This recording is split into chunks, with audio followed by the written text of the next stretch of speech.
이것은 진보 보수의 문제가 전혀 아닙니다. 정치에 있어서 진보 보수 얼마든지 있을 수 있습니다. 복음 안에서. 그러나 이 문제는 교회 전체를 공격하는 신앙의 문제, 복음의 문제, 성경의 문제로 간주하고 하나 돼야 되는 사명을 갖고 있습니다.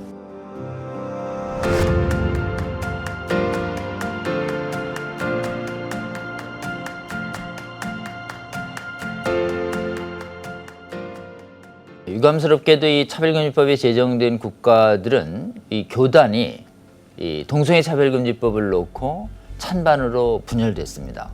그래서 진보 기독교인들이 찬성했고 보수 기독교인들만 반대해서 기본적으로 국가의 교회가 교단이 찬반으로 분열된 나라들은 여지없이 이 법이 통과됐습니다. 주요 유럽 각국과 북미가 이렇게 분열을 겪고 통과됐기 때문에 한국도 그런 영향을 상당히 받는 것이죠.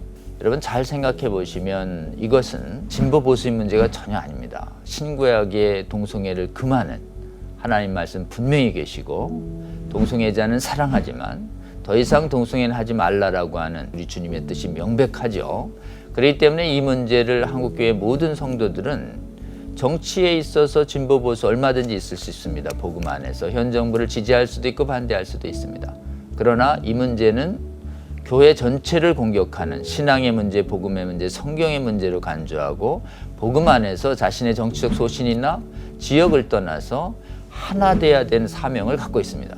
그래서 한국교회가 하나직 굉장히 하나됨을 유지하고 있는데 정말 다시 한번 거듭 말씀드리지만 해외에 정치적 문제로 분열된 국가 차별금지법 제정을 막는데 실패한 국가의 전례를 따라가지 말고 한국교회 성도님들은 깨어나셔서 특히 진보적 견해를 가지신 우리 성도님들 이 문제 복음의 문제입니다. 진보적인 측면에서 얼마든지 현 정부를 지지하시더라도 차별금지법에 대해서는 반성경적, 반신앙적 문제로 반복음적 문제로 간주하고 이 문제가 통과되지 않도록 하는데 적극 동참해 주시면 좋겠습니다. 동성애는 더 이상 하나님이 죄를 보지 않는다라는 주장으로 결론을 내는 신학이 버젓이 해외의 유수의 신학교에서 가르쳐지고 있습니다. 그게 퀴어 신학인데요. 우리나라에서 하나님의 은혜로 퀴어 신학은 주요 교단이 이단으로 정죄했습니다. 여러분 이 퀴어 신학은 더 세상적으로 동성애를 정당화하는 학문보다 더 하나님께서 사악하게 생각하시는 것은 하나님이 명백하게 금하셨는데 하나님의 이름으로 성경의 이름으로 신학의 이름으로 동성애를 옳다고 하는 것이에요. 그러니까 이 하나님이 말씀 주시도 않았는데 자기 생각을 하나님 말씀처럼 빗댄 거짓 선지자들, 거짓 교사들, 거짓 복음을 전하는 자들에 대해서 예수님, 하나님 사도들은 다 저주받을지어다, 화 있을진저 하면서 강하게 경고합니다. 이 시대의 거짓 선지자들이라고 할 수 있습니다. 이 거짓 선지자들을 향해서 마태복음 7장 15절에 보면 예수님은 잘 살펴라, watch out, 삼가해라. 그들은 양의 옷을 입고 너희들에게 나오지만 그 속은 노략질하는 일이다 라고 열매로 그들을 알 것이다. 열매를 잘 살피라는 말씀을 주셨습니다. 차별금지법은 동성애를 옳다고 하는 퀴어 신학, 동성애를 옳다고 하는 이념이 법으로 나타난 법이에요.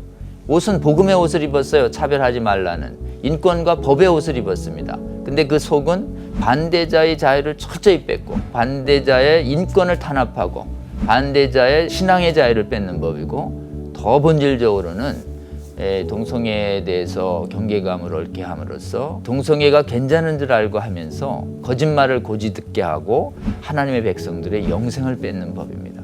그래서 지금 동성애 차별금지법에 관한 퀴어 신학에 대한 우리 한국교회의 올바른 반응은 마태복음 7장 15절을 기억하면서 잘 살피는 활동, 미디어를 통해서 정확한 정보를 전달하는 것을 더 잘 살피시고 또 학습회나 강연회나 세미나를 열어서 동성애 차별금지법의 무서운 반성경적 실체를 정확하게 학습해서 자유를 뺏고 생명을 뺏는 노략질하는 이리의 실체를 알아서 거짓 선지자인 차별금지법과 퀴어 신학에 속지 않는 한국교회가 됐으면 좋겠다. 이렇게 꼭 바라보고 또 이 부분에 있어서 우리 극동방송께서 큰 역할을 해주시기를 바라고 있습니다.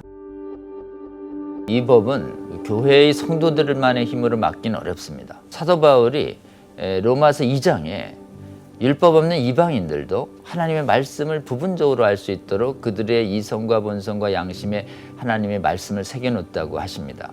그러니까 일반인들도 전부는 아니지만 성경을 몰라도 그들이 생각하는 옳은 기준 중에 부분적으로 하나님의 말씀과 일치할 수 있는 게 있는데, 일반인과 성경의 말씀을 이어주는 그 기준을 우리는 뭐라고 하는가? 윤리라고 합니다. 이성과 양심이 깨어난 일반 국민들도 여론조사를 해보면 동성애를 다 비정상으로 인식합니다. 그들이 동성애를 비정상으로 인식하는 기준은 동성애가 선량한 성윤리와 성도덕에 반한다라고 생각하고 있는 것이죠. 선량한 성도덕과 성윤리에 반한다라고 하는 이 판단이 우리나라 헌재 판결문 3번, 대법원 판결문에서 지지되고 있는 동성애에 대한 윤리적 평가예요. 여러분, 일반인들에 대해서는 이렇게 말씀해 주셔야 됩니다. 지금 아까 얘기한 국가인권의 보고서, 동성애 비정상 아니야? 남녀가 만나는 게 정상 아니야? 이 정도의 발언도 차별로 몰아서 그 발언하는 사람 법 위반 책임을 묻는 법인데, 이성과 양심이 깨어있는 여러분, 그 발언도 못하게 되고, 그리고 학교에서 그런 교육 전혀 금지돼서 학교에 가는 모든 학생들 동성애 옹호 교육만 받고 반대 교육은 못 받고 동성애 위험성 교육 못 받을 텐데, 그러면 우리의 자녀들이 이 위험하고 도덕적으로 문제 있는 동성애에 급속히 오염돼 갈 텐데 이걸 방치해야 되겠냐고. 우리의 미래 세대를 위해서, 우리의 이성과 양심의 자유를 위해서, 우리의 선량한 성윤리와 가정윤리를 위해서도 이 법은 막자고, 성경을 모르는 분들에게도 이렇게 도덕과 윤리를 통해서, 또 우리의 자유를 통해서, 또 미래 세대의 건전한 성윤리를 위해서 이 법을 막아야 된다고 여러분 포인트를 맞춰서 잘 설득해 주시면 좋겠습니다.